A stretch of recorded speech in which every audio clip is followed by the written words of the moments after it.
I have technically posted videos, but those were unlisted. So here I am back with something totally awesome now. This site is called Seedr.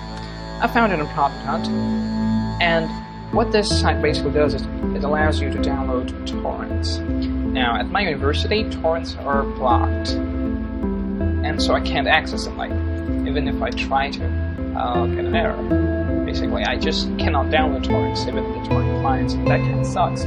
So one day, I went to go to Product Hunt and explore this website. Now, what Seedr does is basically you copy the torrent page link, or you copy the magnet link, paste it there, and they download the torrent files in their cloud storage on their servers. And now you can directly download whatever you wanted to from their servers.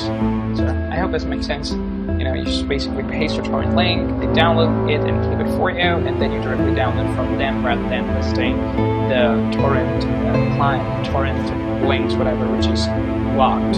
So that's the case for me. It's blocked, and yeah, that's pretty cool.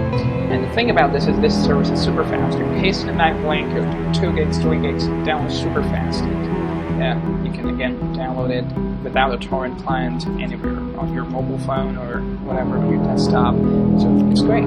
I totally enjoy the service. So when you sign up, you get like around a gig of storage, which you can expand to by sharing and inviting people, or by tweeting about them, or like I'm doing, making a video review. They give you a gig of extra storage for making a video review, and that's exactly what I'm doing right now. So you can sign in, a simple sign up and sign in process. You can directly paste in the magnet link, and you'll be good to go. Downloading torrents. You can also stream the torrents directly from here, so that's kind of cool.